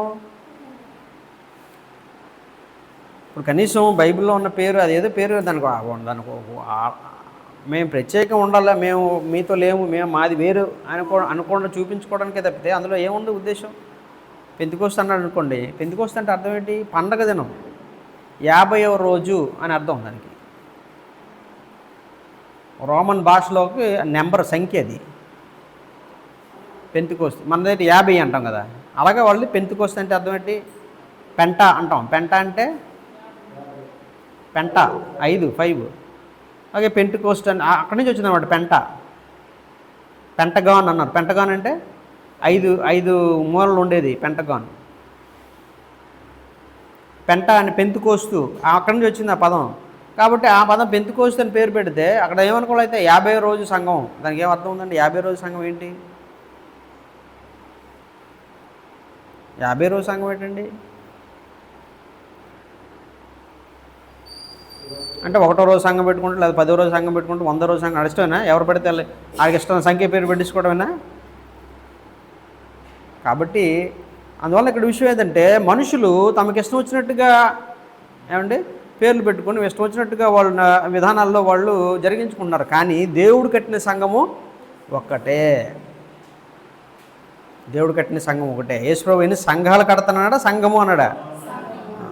ఈ బండ మీద నా సంఘమును అన్నాడు. నా సంఘమును కట్టుద్దు అన్నాడు. సంఘములు కడతానల్లా. ఆయన ఒకటే సంఘం. ఒక్క శరీరానికి ఒకటే శిరస్సు, ఒక్క శిరస్సుకు ఒకటే శరీరం. కాబట్టి మనం బాప్తీసం ఎందుకు ఇదంతా చెప్తున్నానంటే, ఒక వ్యక్తి పాపాలు క్షమించబడ్డం అనేది సంఘంతో కూడా సంబంధం ఉందా లేదా?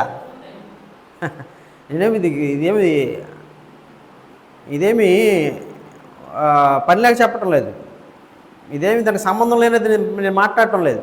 ఈ పాపములు పోవటం అనేటువంటిది ఒక వ్యక్తికి దేంతో సంబంధం ఉంది? సంఘంతో సంబంధం ఉంది. ఆ ఒక్క సంఘంలో నువ్వు బాప్తిసం పొందకపోతే, ఇక్కడ ఏమన్నాడైనా కొరింథీ రాసిన మొదటి పత్రిక 1:13 ఎలాగైనా యూదులమైనను, గ్రీసు దేశస్థులమైనను, దాసులమైనను, సొంతులమైన మనమందరం ఒక్క శరీరములోనికి. నువ్వెవరైనా కానీ, అమెరికా దేశస్తుడిగా, పాకిస్తానుడుగా, చైనావుడుగా, భారతదేశండుగా, ఎక్కడైనాగా, ఎస్ఎస్ఆర్ పేటోడైనాగా, ఎవడైనాగా ఎందులో పొందాలా? యేసుక్రీస్తు స్థాపించిన ఒక్క సంఘంలోనికి నువ్వు బాప్తిసం పొందకపోతే నీకు పాపక్షమాపణ లేదు. అది నేను చెప్పింది కాదు. ఎవరు చెప్పింది? దేవుడు వాక్యం.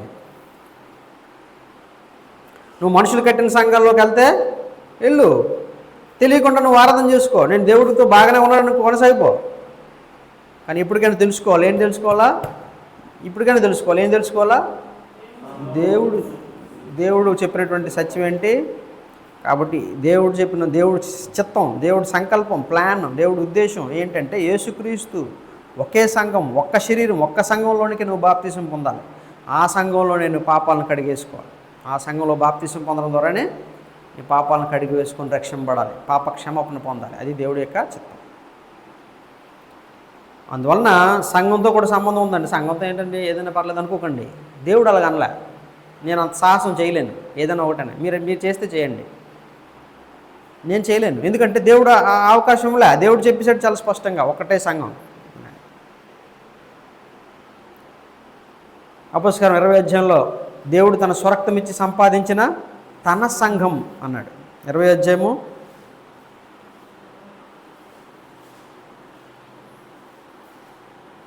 దేవుడు తన స్వరక్తం ఇచ్చి సంపాదించిన తన సంఘము అన్నాడు. అపోస్తలులు 20వ అధ్యాయము 28 వచ్చింది చదవండి. దేవుడు తన స్వరక్తం ఇచ్చి సంపాదించిన తన సంఘం. ఎవరి సంఘం అది? దేవుడు తన స్వరక్తం ఇచ్చి. ఇదేమి ఎవడ పెడతాడు పేరు పెట్టేసుకుని ఎవడ ఇష్టానుసారంగాడు జరిగించుకోవడానికి అనుమతి ఇవ్వబడినటువంటి పరిస్థితి కాదు ఇది. ఇది మామూలు మనుషుల విధానం, మనుషుల వ్యవస్థ కాదు ఇది. తన స్వరక్తం ఇచ్చి, తన సొంత రక్తాన్ని ఇచ్చాడు ఆయన, సంపాదించుకున్న తన సంఘం. ఎవరి సంఘము? తనది, క్రీస్తు ప్రభు వారిది, మనుషులు ఎవరిది కాదు. అది తన సంఘమును కాయుటకు అన్నాడు. కాబట్టి దేవుడు సంఘంలో, ఆయన సంఘంలోకి నువ్వు బాప్తిసం పొందితే మారు మనసు పొందాలి. ఆయన సంఘంలోనికి నువ్వు సంఘంలో చేర్చబడేటట్టుగా బాప్తీసంలో, పాపక్షమాపణ కొరకు బాప్తీసం నువ్వు పొందాలి. అప్పుడు ఒక వ్యక్తి పాపక్షమాపణని పొందుతారన్నమాట. అందువల్ల నా ప్రియ సహోదరులరా, ఇదేమి ఎవరికి ఇష్టం వచ్చినట్టుగా చేసేటువంటి విధానం కాదు ఇది. ఎవరికి ఇష్టం వచ్చినట్టుగా చేస్తే, ఎవరు అనుకోకుండా ఎవరికి తోచినట్టుగా వాళ్ళు చేసేస్తే జరిగిపోయేటువంటి విషయాలు కావు ఇవి. దేవుడు తన చిత్తం ఏంటో, సంకల్పం ఏంటో చాలా స్పష్టంగా గ్రంథంలో రాయించాలి. అది నువ్వు నేర్చుకోవాలి. వాళ్ళు నేర్చుకోకపోతే తెలిసిన వాళ్ళని అడగాలి. కాబట్టి కూర్చొని దాంతో ఆలోచన చేయాలి. ఇది నిజమా, ఇది కాదా, ఇది వాస్తవమా కాదా, ఇది ఎంతవరకు నిజం, ఇది ఎంతవరకు రైట్. అంతేగాని మనం గుడ్డిగా ఏదైనా పర్లేదు అనుకున్నామంటే అర్థం ఏంటి? తెలియకుండా ఇందులో ఉన్నట్టు, మనం తెలియకుండా పాపంలో కొనసాగిపోతున్నట్టు అనమాట. అనాలోచనగా వెళ్ళిపోతూ ఉంటాం. ఇటు గాలేస్తే అటు కొట్టుకెళ్ళిపోతుంటాం అనమాట. అదన్నమాట పరిస్థితి. కాబట్టి వాళ్ళు చెప్తే వాళ్ళది రైట్ అంటాం, వీళ్ళు చెప్పింది వీళ్ళది రైట్ అంటాం, ఆ సంఘం వెళ్తే అది రైట్ అంటాం, ఈ సంఘం వెళ్తే ఈ రైట్ అంటాం. ఎఫ్ఎస్సీ పత్రికలో అన్నాడు, మీరు గాలికి చెదగొట్టు పొట్టు వల్లే ఉండకండి అన్నాడు. చూడండి ఎఫ్ఎస్సీ రాసిన పత్రిక 4వ అధ్యాయం. ప్రతి ఉపదేశమునకు కొట్టుకుని పోకుండా 14వ వచనంలో, 4వ అధ్యాయం 14వ వచనం, మనం ఇక మీదట పసిపిల్లలమై ఉండి మనుషుల మాయోపాయముల చేత వంచనతోనూ తప్పు మార్గంలో కుయుక్తోనూ గాలికి కొట్టుకుని పోనట్లు కల్పింపబడిన ప్రతి ఉపదేశమునికి ఇటు అటు కొట్టుకుని పోవచ్చు, అలల చేత ఎగరగొట్టబడిన వారమైనట్లుండక క్రీస్తు వారు ఉండటకు మనం అన్ని విషయంలో ఎదుగుదాము. ఆయన శిరస్సు అయి ఉన్నాడు. ఆయన నుండి సర్వశరీరం చక్కగా అమర్చబడి తన ప్రతి అవయమును తన పరిమాణం చూపబడి చేస్తుండగా ప్రతి కీలువలను కలిగి బలము చేత చూపబడి ప్రేమ యందు తన క్షేమాభివృద్ధి కలిగినట్టు శరీరం అభివృద్ధి కలుగు చేసుకుని వచ్చినది. కాబట్టి ఇక్కడ ఏమన్నాడు? అందువల్ల మనం ఇక మీద పసిపిల్లలమై ఉండి మనుషుల మాయోపాయముల చేత వంచనతో తప్పు మార్గంలో కుయుక్తోను గాలి కొట్టుకుని పోనట్లు, ఇటు గాలేస్తే అటు కొట్టుకుని పోయినట్లు కల్పించబడిన ప్రతి ఉపదేశమునకు అటు ఇటు కొట్టుకుని పోవచ్చు అలల చేత ఎగరగొట్టబడిన వారమైనట్లుండగా, ఇటు గాలేస్తే అటు ఎగిరిపోయినటువంటి వారం కాదు. మనకు స్పష్టంగా దేవుడు చిత్తం ఏంటో తెలియాలా. మీకు అర్థమవుతుందా? మీకు పాయింట్, దేవుడు ఇది చెప్పాడండి కాబట్టి ఇదే నేను చేస్తాను, అది తెలియాలి నీకు, అది రావాలా. అది తెలియాలంటే ఏం చేయాలి? నువ్వు దేవుని చిత్తాన్ని, వాక్యాన్ని చదవాలి, నేర్చుకోవాలి. చాలామంది చదవరండి, సమయం లేదు, ఆరాధనకు రావడానికే టైం ఉండదు. దేవుడిని ఆరాధించుకోవడం సరిగ్గా చేయకపోతే నీకు ఇంక ఇవన్నీ ఎక్కడ తెలుపుతాయి. అందుకే చాలామంది గాలికి ఎట్టుగా గాలి అయితే అటు వెళ్ళిపోతుంటారు. అందులో అదే పెద్ద క్రైస్తవం బతి అనుకుంటారు వాళ్ళు. ఎప్పుడో వాళ్ళకి నచ్చిన ఏదో నచ్చిన సంగతి ఉంటుంది క్రైస్తవుల్లో, అది పట్టుకొని వెళ్ళిపోతుంటారు అనమాట, అంతే. కాబట్టి ఇది అజ్ఞానం, ఇది అమాయకత్వం. అందువల్ల దేవుడి చిత్తం ఏంటో తెలియకుండా, నువ్వు తెలియకుండా ఎందులో పడితే అందులో కొనసాగిపోయి, సరే నేను రైట్ పర్లేదు అనుకుంటే పాపంలో ఉన్నావు, నీకు పాపక్షమాపణ లేదు, అది దేవుడు చెప్పింది. కాబట్టి ప్రియులారా, మనం అందరం కూడా పాపక్షమాపణ పొందడం చాలా అవసరము. మనం ఏ విషయంలో అయితే దేవుడికి వ్యతిరేకంగా లేకపోతే తెలియకుండా తెలుసో దేవుడికి వ్యతిరేకంగా ఏది చేస్తున్నాం వాటిని మనం తెలుసుకొని, కొన్ని సంగతులు ఉంటాయి ఇంకా తెలుసు నాకు, ఇంకా కొన్ని సంగతులు నేను తెలియకుండా చేసిన ఉంటాయి, అవి నేర్చుకుంటూ ఉంటాను. నేర్చుకున్నప్పుడల్లా నేనేం చేయాలండి? మారు మనసు పొందుతాను. మారు మనసు పొంది నేను సరిదిద్దుకోవాలి. కానీ మొట్టమొదట ఏంటంటే బాప్తీసం అనేది మొట్టమొదటి మెట్టు. నేను దేవుడికి వ్యతిరేకంగా పాపం నుంచి బయటపడడానికి బాప్తీసం, ఆయన సంఘంలో ఒక్క శరీరం ఒక్క సంఘంలో బాప్తీసం తీసుకున్న పాపక్షమాపణ పొందడం అనేటువంటిది మొట్టమొదటి మెట్టు. అక్కడి నుంచి నాకు తెలియని కొన్ని ఉండొచ్చు, అవన్నీ కూడా దేవుడి వాక్యం ద్వారా సంఘంలో నేనేం చేస్తాను? మారు మనసు పొందుతూ నేను వెళ్తాను. యోహాను పత్రిక 1:7 అదే అన్నాడు. మళ్ళీ బాప్తీసం తీసుకుంటాం పాపం ఉందని కాదు. ఒకసారి బాప్తీసం తీసుకున్న తర్వాత ఏం చేయాలండి? ఇక్కడ క్రీస్తు సంఘంలో నువ్వు బాప్తీసం తీసుకుంటే, ఒక ప్రభు సంఘంలో దేవుడు చెప్పినటువంటి విధానంలో నువ్వు బాప్తీసం తీసుకుంటే ఒక బాప్తీసం తర్వాత నీ పాపంలో నీకు తెలిసే కొద్దీ దేవుడి వాక్యం ద్వారా నీకు అర్థమయ్యే కొద్దీ, నీ లోపాలు నీకు అర్థమయ్యే కొద్దీ ఏం చేయాలా? నువ్వు దేవుడికి ప్రార్థనలో చేసి దాన్ని విడిచిపెట్టాలి. ఆయన అన్నాడు 1వ అధ్యాయం యోహాను రాసిన మొదటి పత్రిక 1వ అధ్యాయము 9వ వచనం, మన పాపములు మనం ఒప్పుకుని ఎడలా ఆయన నమ్మదగిన వాడును నీతిమంతుడును కనుక ఆయన మన పాపములను క్షమించి సమస్త దుర్నీతి నుండి మనం పవిత్రులుగా చేయను. అది మన పాపం మనం ఒప్పుకొని ఎడల దేవుడి దగ్గర ఒప్పుకోవాలి. తండ్రి నేను తప్పు చేశాను, ఇదిగో నాకు తెలియక జరిగించాను, నీకు మీద నేను అట్లా చేయను తండ్రి అని మనం ఒప్పుకొని విడిచిపెడితే ఏం చేస్తాడంటే దేవుడు పవిత్రుడు, నిర్దోషి కనుక నీతిమంతుడు, నమ్మదగిన వాడు కాబట్టి ఆయన పాపములను క్షమించి సమస్త దుర్నీతి నుండి మనల్ని పవిత్రులుగా చేస్తాడు. దేవుడు పవిత్రులుగా చేస్తాడు. అందువల్ల ప్రియ సహోదరులరా, శ్రీని గారు ఏం పేరు శివగారు ఎంత చక్కగా పాట పాడతారంటే చాలా బాగా పాడతాడు. ఆయన పాట అంటే నాకు చాలా ఇష్టం. అంటే మంచి వాయిస్ ఇచ్చాడు దేవుడు మీకు. కానీ నేను అప్పుడప్పుడు అనుకుంటాను, మీరు దేవుడు సన్నిధిలో దేవుడు ఏర్పాటు చేసిన సంఘంలో ఎందుకు మీరు మీ తలాంతును ఉపయోగించలేకపోతున్నారు? మీకు ఇచ్చిన అంత గొప్ప తలాంతిని దేవుడి సన్నిధిలో మీరు చక్కగా ఉపయోగించవచ్చు. అంతకంటే ముందు దేవుడిచ్చిన పాపక్షమాపణ మీరు పొందాలి. అందువలన క్రీస్తు ప్రభు సంఘంలో, ఆయన సంఘంలో మీరు మీ పాపాలని కడిగి వేసుకుని దేవుడి సంఘంలో మీరు ఉండి మీకు ఇచ్చిన గొప్ప తలాంతిని మీరు ఉపయోగించుకుంటే ఎంతో గొప్ప ఆశీర్వాదం. మీ వలన అనేక మందికి మేలు జరుగుతుంది, ఆశీర్వాదం. కాబట్టి మీరు చాలా చక్కగా పాట పాడారు. ఇందాక నేను ఆ పాట గురించి ఇందాక చెప్పాలనుకుంటే మర్చిపోయాను, కానీ చాలా మంచి పాట పాడారు, చాలా చక్కగా పాడారు. దేవుడి స్తోత్రం. అయితే ఇక్కడ విషయం ఏంటంటే చెప్పడం ఏంటంటే మన ఎవరు అనంత్ గారు తమ్ముడు ఏం పేరండి? శాంతి గారు అలాగే భార్య చెల్లి మీరు కూడా మరి క్రీస్తు ప్రభు సంఘం సత్యం దేవుడు చెప్పిన ఏర్పాటు చేసినటువంటి సంఘం, ఆ సంఘంలో మీరు ఉంటే, ఆ సంఘంలో మీరు బాప్తిసం పొందితేనే మీకు పాప క్షమాపణ అనేది దేవుడు నియమించింది. ఇదేదో నాకు ఇష్టం కాబట్టి నేను ఉన్నాను కాబట్టి చెప్పేది కాదు, అది దేవుడు చెప్పినటువంటి వాస్తవం. కాబట్టి మీరు తప్పనిసరిగా మీరు ఏం చేయాలంటే ఈ విషయాలు మీరు ఆలోచించండి. ఇది నిజమా కాదన్న మీరు ఆలోచించండి. నేను చెప్పాను కాబట్టి మీరు అంగీకరించారని కాదు, ఇది ఎంతవరకు వాస్తవం, ఇది దేవుడు చెప్పినటువంటి మాటనా కాదా అని. దేవుడు చెప్పింది అయితే మాత్రం తప్పనిసరిగా మీరు లోపడాల్సింది. ఆ, ఎక్కడ ఎక్కడ ఆ, ఎవరు ఇచ్చారండి? ఆల్ఫ్రెడ్ గారు ఇచ్చారు. Okay, right. మంచిదే కదా. కాబట్టి అది చూసుకోండి మీరు. అది క్రీస్తు ప్రభు సంఘంలోనే ఉండాలి. క్రీస్తు ప్రభు సంఘంలో మీరు సభ్యులుగా ఉండి కొనసాగండి. అయితే మీరు అప్పుడు మరి ఆయన మరి ఎట్లా చెప్పాడు నాకు తెలియదు, పాపం గురించినటువంటి అవగాహన అది చూసుకోండి. అది చూసుకోండి.